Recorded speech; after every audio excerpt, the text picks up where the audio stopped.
Coach, just start out with an opening comment on the game. Yeah, certainly. You know, first of all, it's a blessing to be here. Okay, it's a blessing to be coaching these guys. Okay, I want to thank God for that opportunity. You know, let's give Montana State credit. Coach's got an outstanding team. All right, there's a reason they're number one in the country, and you know, they played well, and you know, so hat goes off to the coach and wish them best of luck the rest of the tournament. Okay, but like I told these guys, you know, crummy plan on my part. Okay, got to put them in some better situations. We didn't play our best, but once again, give them credit. Had an answer for about everything we did, and but once again, 4 conference championships with these guys. Second time in the last 4 years these guys have been to the second round. You know, what a great legacy they left me to coach. You know, next year's team, Josiah will be back with us.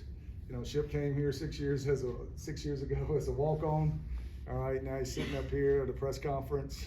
Okay, an all-conference linebacker. That makes me proud to be a part of that. As far as your plan was concerned, I guess, what were you guys trying to do defensively to stop their offense? Well, you know, obviously we want to stop the run. I mean, 300 plus yards a game, right? And they had a great plan, right? They got out on the perimeter with us, you know, and did a great job with that to where, you know, our front 7 couldn't really get their cleats in the ground, and, you know, you're worried about the quarterback, and, you know, then the ball gets spit out there. You know, and that's hard because they can tighten you down and run it at you. Then they can spread you out and get you some one-on-one tackles, and you know, and then you put the back in play with it as well. So they did a nice job with it, and you know, I'm disappointed in myself for not getting the coaches to, you know, make some other adjustments to make it a little harder for them. You know, nobody's been able to run the ball like that against us this year, and so once again, great job by Montana State. Couple of false starts early seemed to Yeah. give momentum to Yeah. Montana State. What did you think of the stadium environment? Oh, well, Noise and everything? yeah, of course we've been here 21, right? So, you know, these guys knew what to expect, all right? You know, we elected to go without the, you know, the silent count. You know, we thought we'd be able to handle them, and we did, you know, after that. But struggled with it early, right? And they're fans. What a great atmosphere you guys have here. You know, take my hat off to them. This is, I'm glad these guys got to play in this environment, okay? So you ought to be very proud of what you've got going here. And hopefully I'll be at UT Martin long enough to maybe duplicate that one day. For the players, what did you guys think of this environment? It's always a blast being in this type of environment, and it's a credit to everyone around here how much they really support this program, and it's always fun to be in this kind of area. Definitely played some big games against Georgia and Tennessee, and I actually gave a hats off to Montana State because I knew what it was coming in here. So I said they kind of rival those FBS programs, so they definitely have a good program, definitely a good fan base. Tevin, what was this week of preparation like, knowing you are playing the #1 team and the #1 rushing offense in the country? We knew we had a good rush defense. We knew, but we knew the O-line got a lot of movement. They got a lot in the backs, are very good at finding small gaps. So we wanted to vice it up between the 2 backers and let the 2 edge defenders box it in, kind of contain it. They like run a lot of outside zone. A couple of them got away from us. We missed a couple tackles, a couple big plays that were all basically on us. They had a good offense, but we made a lot of mistakes today. We missed a lot of tackles, and it reflects that on the stats. Coach, you mentioned the quarterback, how big of a challenge he is to defend. Seeing him again live in person, what did you think of just his operation today? Well, you know, he didn't have to do a whole lot today, all right, and that's what makes him so good, right? I mean, he just can play a little catch in the flats, and you know, but you know that he can get out and run, and you know, I see here he's 22 of 26 or whatever it was. Yeah, 22 of 26.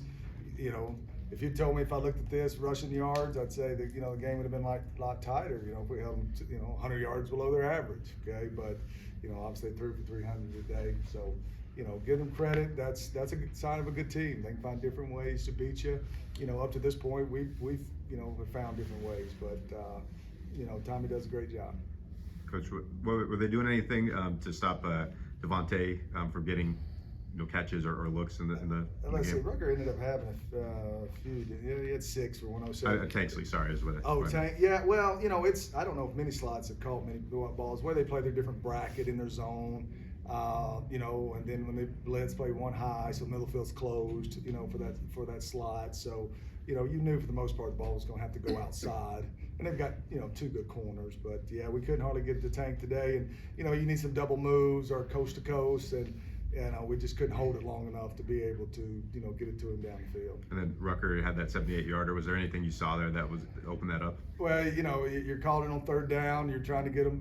Their tendencies were to play man free, right, or play cover 2. And we hit it right that time. Got the cover 2 and ran a little switch vertical. He ran the bender, and the backer didn't get enough depth. And so, that was one of the few plays that went our way. But nice throw and catch by Kincaid and Ruck on that play. Coach, number 14, the punt returner / slot receiver guy, how much impact do you think he had on the game? He's good, man. He's good. We knew that early in the week, and figure out a way. Do you punt it out of bounds? You put your defense in a bind, because now you shorten it. No, that's a great weapon. And O'Shea's done a nice job this year, but no, that kid does a great job. What a great weapon it is. And we had an All-American several years ago, and man, it just makes you better on offense when you get those half fields. But he is an outstanding player. It's Josiah, is that right? Anything with their defensive line that stood out? We knew coming in they had a really athletic unit, and we needed to stay out of 3rd and long, so that's where those false starts early on kind of really hindered us at first, because we were backed up where we did not want to be throughout the game. But we knew that with our plan we had the goal was to get our backs to the safeties, and I think their safeties did a heck of a job today, and we're fitting the run very well and making the plays they needed to make. So. And then, Coach, any different preparation for this one compared to 2021? Yeah, the results wasn't as 21 we were a shell of ourselves, so we were, to be honest with you, trying to survive, and our defense played better that day statistically and kept us in the game, and it was 10-7 at halftime. So today, we, like I said, we have no excuses. We were relatively healthy. They beat us. They beat us. So hats off the coach. But no, you see it on tape and you say, hey, the margin for error is small. Okay. And when you get those opportunities, you got to make those plays, and then it gets even smaller, right, when you got those long down and distances. Coach, 9 wins, 4 straight championships. What did you say to your seniors in that locker room? I said thank you. Thank you very much.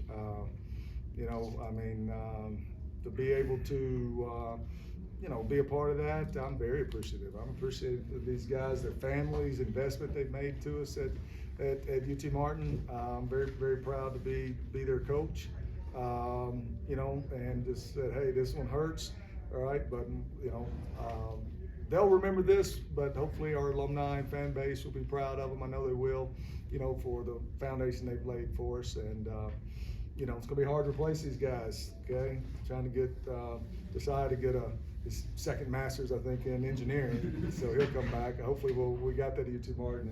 And Shipp's got to go, all right? But we're going to miss him and his folks. And a lot of good players in that senior group, really is. But you know what? In 21 we came here, nobody knew who Tevin Shipp was. And then, guys come behind him. Thanks, Coach. Thank you, guys.